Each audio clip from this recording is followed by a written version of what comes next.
Hey guys, it is your boy Deska Pens. I'm a little bit sick right now, and I have a cough drop in my mouth. So in case I sound a little bit weird, just know that's why.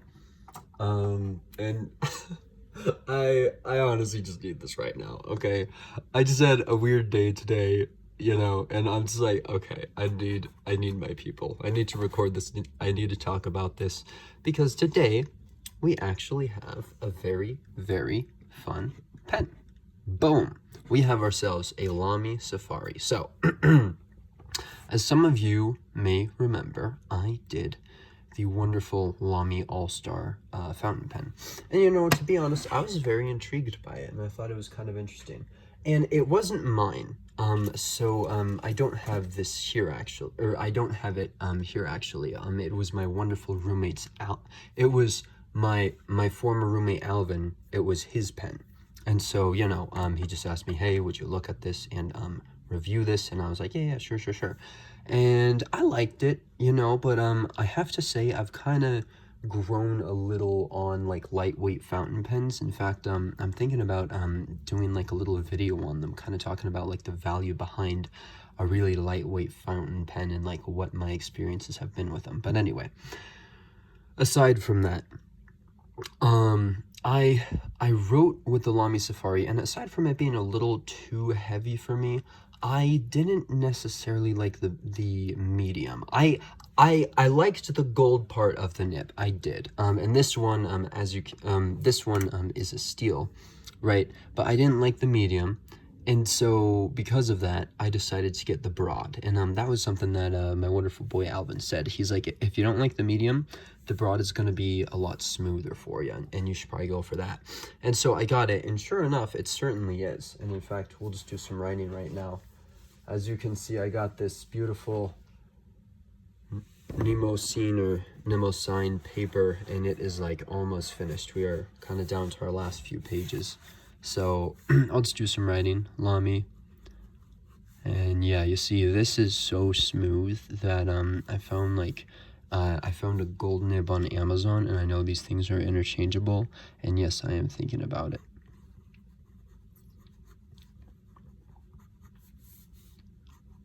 Pen broad nib. It's technically the broad nib. I forget if I've been saying bold or broad for this whole video, but from now on we will say broad, and so yeah, this is just really, really nice. This is designed to be a really good EDC fountain pen.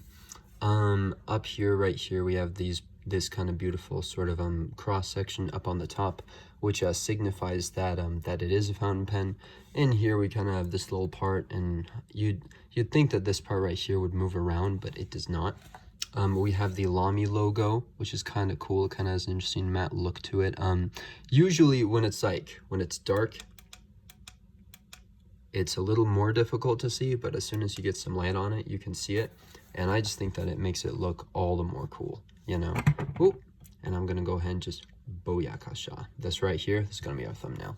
Anyway, but yeah, going into the grip section, we have a really nice kind of quasi-triangular grip. We have one here for the pointer, for the thumb, and then the middle finger kind of has like this nice sort of fat part right here to sort of rest on your hand, which I actually think makes it work very, very well. Like the Schneider Ray fountain pen, let me just pull that out real quick. I'm gonna pull out two pens actually just for the comparison. The Schneider Ray and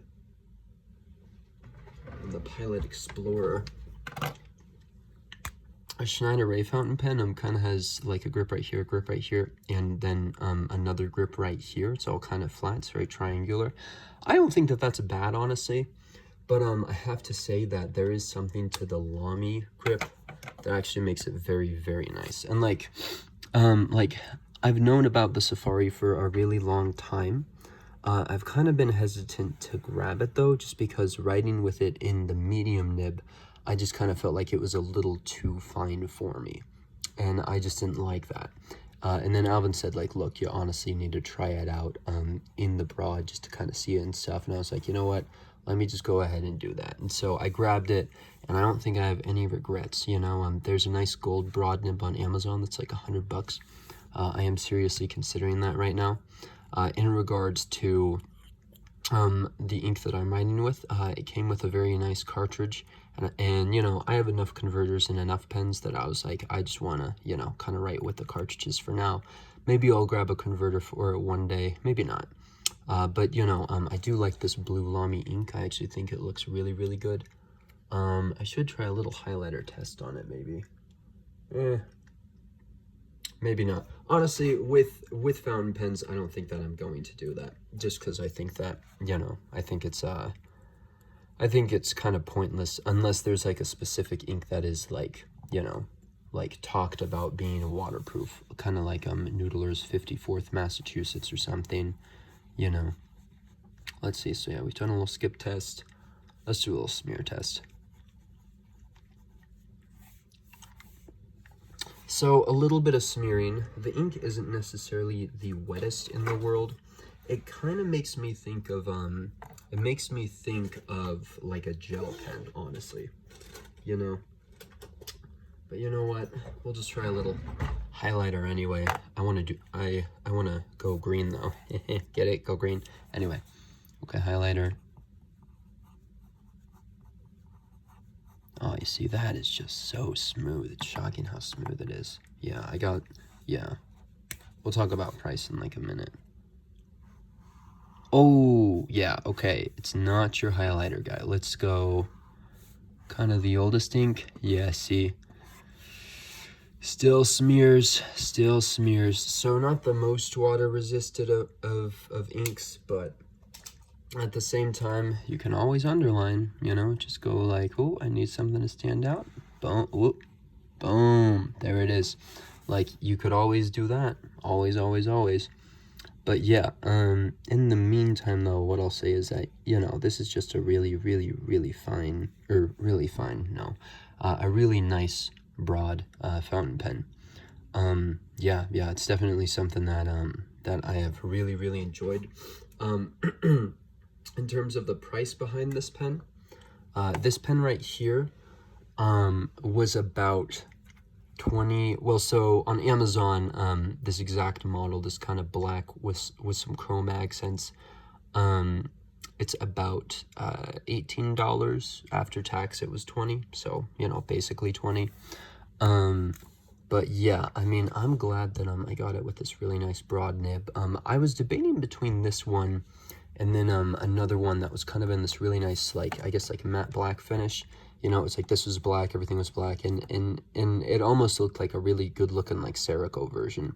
This one looks a little more CEO, like executive kind of thing. The thing that I will say about that one though is it was in medium, and I just didn't want to do that. I was like, no, I want a broad, not a medium. And so I came in here for the broad.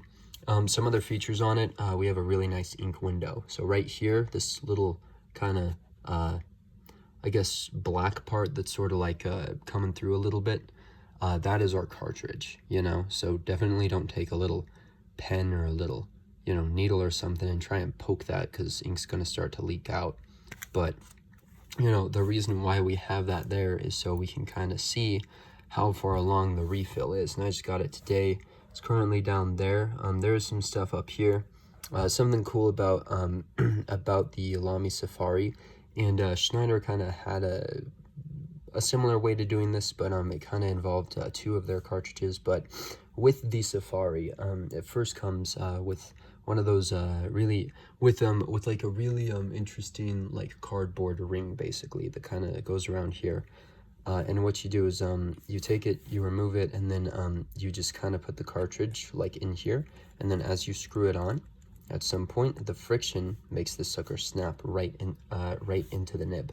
And one thing that I will say is that after it snaps into the nib, like, I feel like usually there's a lot of waiting time behind like how long until you can like start to write with it, you know. Like usually it takes like a few minutes for the ink to kind of go through, to kind of travel from down here all the way down into the nib. And I don't know what those geniuses at Lamy are doing, but for this one it was really just a matter of seconds. I'd probably say, like, the first time that I tried to put pressure on the page, ink like came right out. Like, I'd probably say it was like a good like 20 seconds, and then we were just good to go, which I think is really, really impressive. So, you know, overall, it is a great pen, great pen, great pen. Really good for EDC, really good for just kind of a great starter fountain pen. And something else that I can really appreciate about the Lamys, and when I say that, I guess I am talking about, you know, Lamy Safari, Lamy All-Star, you know, the Lamy LV, I believe it's called. Something that's, oh, and the Lamy Studio. Something that I think is really cool about these nibs is that they are all interchangeable and interswappable. You know, so let's say theoretically you got the broad and you didn't like it, well, you can probably, you know, go online and find a medium, or find an extra fine, or a stub nib, or whatever you're looking for to kind of like suit your needs, basically.